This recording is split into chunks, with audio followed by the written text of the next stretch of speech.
Welcome to my channel Mazahiri institute. तो चलिए दोस्तों, आज हम आपको बताने वाले हैं प्रेजेंट कंटिन्यूअस टेंस के बारे में। इससे पहले वीडियो में हमने आपको बताया था प्रेजेंट इंडेफिनिट टेंस के बारे में कि प्रेजेंट इंडेफिनिट टेंस किसे कहते हैं, उसको बनाने का तरीका क्या है। मैंने 6 तरीके से उसको बयान किया था स्ट्रक्चर के साथ। अगर आप उस वीडियो को नहीं देखे हैं तो डिस्क्रिप्शन में हमने उसका लिंक दे रखा है, आप वहाँ से देख सकते हैं। तो चलिए दोस्तों, प्रेजेंट कंटिन्यूअस टेंस किसे कहते हैं। Above which denotes present time in continuous action is called present continuous tense।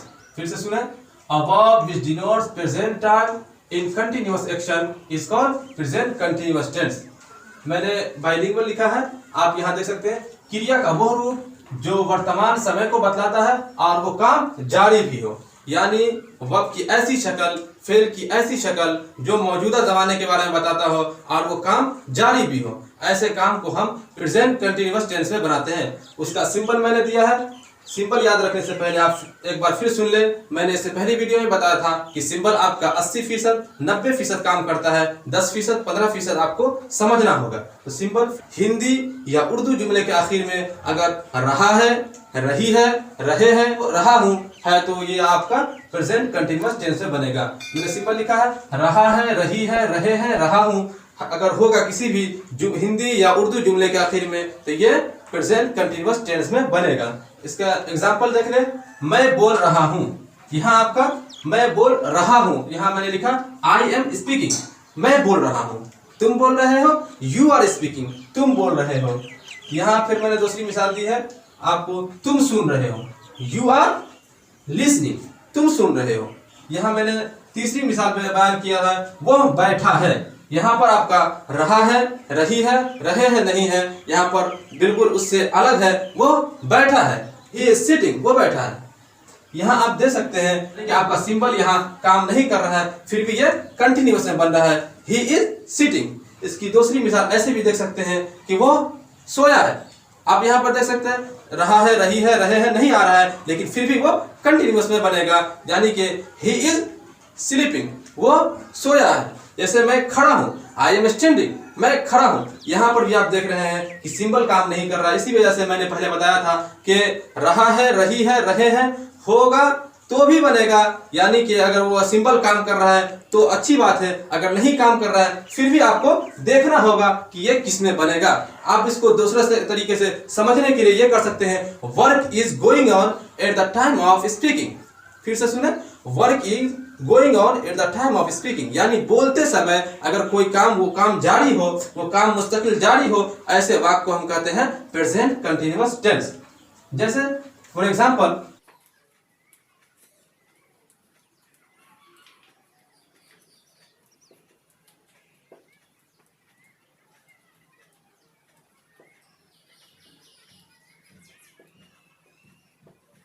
यहाँ फिर दो मिसाल आप देख सकते हैं। आई एम स्टैंडिंग, मैं खड़ा हूं। ही इज स्लीपिंग, वो सोया है। आपका यहाँ सिंबल काम नहीं कर रहा है, लेकिन ये बनेगा आखिर कंटिन्यूअस टेंस में ही। Work is going on at the time of speaking, जब हम बोल रहे हैं कि वो सोया है तो जाहिर सी बात है कि जब मैं बोल रहा हूं तो वो सोया होगा, उसका काम जारी होगा। मैं खड़ा हूं, आई एम स्टैंडिंग, मैं खड़ा हूं, यानी मैं खड़े होने का काम जारी है, कंटिन्यू है। इसी को हम बोलते हैं प्रेजेंट कंटिन्यूअस टेंस। अब हम बताएंगे आपको कि यहाँ पर एम क्यों लगा, यहाँ आर क्यों लगा, यहाँ इस क्यों लगा। तो आप इसको समझने के लिए, जैसे मैंने इससे प्रेजेंट इंडेफिनिट टेंस के बारे में बताया था, तो आपको बताया था कि वहां डू एंड डस का प्रयोग हुआ था, डू और डस का इस्तेमाल हुआ था। डू लगा था प्लूरल के लिए एंड डस सिंगुलर के लिए। तो यहाँ आपका देख रहे हैं, यहाँ पर 3 हो गया है, इज, एम, आर। तो यहाँ आप समझ सकते हैं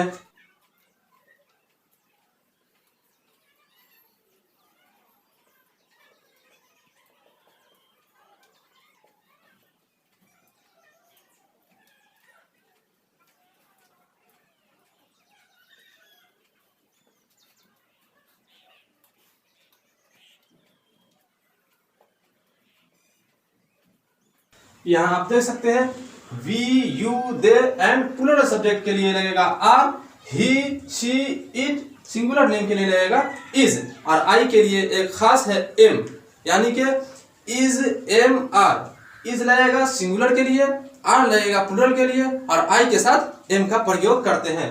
अगर फिर आप अगर इसको बनाएंगे, ये है हमारा अफर्मेटिव सेंटेंस। अफर्मेटिव सेंटेंस यानी कि पॉजिटिव सेंटेंस। अगर हम इसका नेगेटिव सेंटेंस बनाएंगे, इंटरोगेटिव सेंटेंस में उर्दू या हिंदी जुमले में अगर कोई बात अगर हम बोलते हैं तो 6 तरीके से बोलते हैं। जैसे आई एम स्पीकिंग, मैं बोल रहा हूँ। आई एम नॉट स्पीकिंग, मैं नहीं बोल रहा हूँ। एम आई स्पीकिंग, क्या मैं बोल रहा हूँ। एम आई नॉट स्पीकिंग, क्या मैं नहीं बोल रहा हूँ। वाई एम आई स्पीकिंग, मैं क्यों बोल रहा हूँ। Why am I not speaking, मैं क्यों नहीं बोल रहा हूँ। यानी कि ये कुल 6 तरीका है जिसे हम कोई भी सेंटेंस बोलते हैं। अगर इसको बनाना होगा तो हम पहले आपको स्ट्रक्चर बताते हैं, फिर आपको हम एक एक मिसाल देंगे ताकि आपके लिए समझना और भी आसान हो सके। तो चलिए दोस्तों, हम आपको बताते हैं स्ट्रक्चर और फिर मिसाल के साथ। चलिए दोस्तों, ये हमारा स्ट्रक्चर बनके तैयार है। मैंने वीडियो को स्टॉप कर दिया था इसलिए ताकि वीडियो लॉन्ग ना हो सके। तो चलिए मैं स्ट्रक्चर और एग्जांपल्स के साथ आपको समझाते हैं। यहाँ देखिए स्ट्रक्चर है आपका subject plus helping verb plus verb की चौथी फॉर्म। मैंने इससे पहले ही बताया था वर्ब जो है, वर्ब को पहचानने का एक तरीका ये भी है, अगर 3 फॉर्म अगर आपको आता है तो चौथी फॉर्म और 5वीं फॉर्म आप खुद तैयार कर सकते हैं। एस या ईएस अगर लगाइएगा तो आपका 5वीं फॉर्म तैयार हो जाएगा, और पहली वर्ब की पहली फॉर्म में अगर आईएनजी लगाते हैं तो आपका चौथी फॉर्म तैयार हो जाता है। यानी कि 3 फॉर्म आपको हर हाल में आना चाहिए। तो देखते हैं, यहाँ देख सकते हैं वर्ब की चौथी फॉर्म यानी आईएनजी फॉर्म भी जिसे हम कह सकते हैं, प्लस अदर वर्ड। जैसे इसकी मिसाल हमने लिखा है I am going to Delhi, मैं दिल्ली जा रहा हूँ। यहाँ देख सकते हैं subject plus helping verb plus verb plus other word. देख सकते हैं यहाँ पर कि I am going to Delhi, मैं दिल्ली जा रहा हूँ। उसी तरीके से ये हो आपका अफर्मेटिव सेंटेंस। अगर हम इसका नेगेटिव बनाएंगे तो यहाँ देख सकते हैं subject plus helping verb plus not plus verb plus other word. I am not going to Delhi, मैं दिल्ली नहीं जा रहा हूँ। यहाँ आप देख सकते हैं ये आपका नेगेटिव सेंटेंस है, ये नेगेटिव जुमला है यानी कि मंफी जुमला है। उसी तरीके से आपका ये पहला पैराग्राफ खत्म हो चुका है। आप देखते हैं इंटरोगेटिव की मिसाल। इंटरोगेटिव को आप समझ सकते हैं कि इंटरोगेटिव जो होता है उसमें सवाल हम पूछते हैं, किसी चीज के बारे में हम पूछते हैं कि क्या, यानी उर्दू या हिंदी जुमले के अगर शुरू में अगर क्या से कोई बात शुरू होती हो यानी हम सवाल पूछते हैं, तो ऐसे वाक्य को हम बनाते हैं हेल्पिंग वर्ब शुरू में लाने से आपका क्या यानी कि सवालिया जुमला बन जाता है। सवालिया जुमला 2 तरीके का होता है, एक WH वर्ड से अगर जो शुरू होता हो उसको भी हम सवालिया जुमला कहते हैं। जैसे what, why, when, which, why, ये जब जो हमारा होगा ये भी हमारा सवालिया जुमला बनते हैं। या हिंदी जुमले के अगर बीच में क्या, क्यों, कब अगर ये आता है तो समझ जाइए कि ये भी हमारा सवालिया जुमला है, लेकिन ये WH वर्ड से शुरू होने वाला जुमला है हमारा। तो यहाँ देख सकते हैं ये हेल्पिंग वर्ड से शुरू होने वाला सवालिया जुमला है।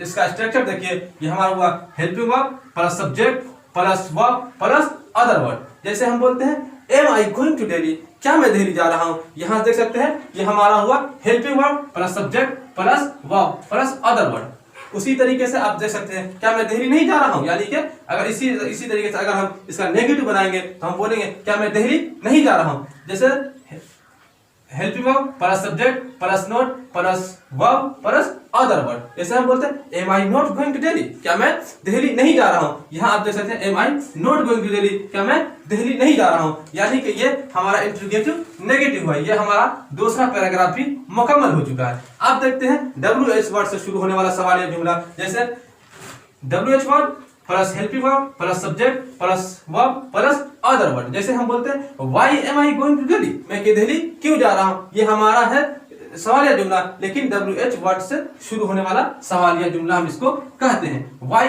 M I going to Delhi, मैं दिल्ली क्यों जा रहा हूँ। इसी का हम नेगेटिव बनाते हैं WH word plus helping verb plus subject plus not plus verb plus other word. Why am I not going to Delhi, ये हमारा हुआ WH वर्ड, ये हमारा हेल्पिंग वर्ब, ये हमारा subject plus not plus verb plus other word. इसको हम ऐसे समझ सकते हैं, एक एक को तोड़ करके आप समझने की कोशिश करें, और अगर ये समझ लेते हैं तो आपके लिए समझना बिल्कुल आसान हो जाता है। ये हमने स्ट्रक्चर बनाया है आपका, इसको अगर आप समझ लेते हैं तो आपके लिए बनाना बिल्कुल आसान हो जाता है। मैंने एक मिसाल दी है, और आप यहाँ से कोई भी वर्ड को लीजिए, यहाँ से कोई भी सब्जेक्ट उठाइए और आप इसमें सेट करते जाइए और बनाते जाइए इसी स्ट्रक्चर के साथ। जैसे हम बोलेंगे यू को ले लेते हैं, ऐसे you are going to Delhi, तुम दिल्ली जा रहे हो। You are not going to Delhi, तुम दिल्ली नहीं जा रहे हो। Are you going to Delhi, क्या तुम दिल्ली जा रहे हो। Are you not going to Delhi, क्या तुम दिल्ली नहीं जा रहे हो। Why are you going to Delhi, तुम दिल्ली क्यों जा रहे हो। Why are you not going to Delhi, तुम दिल्ली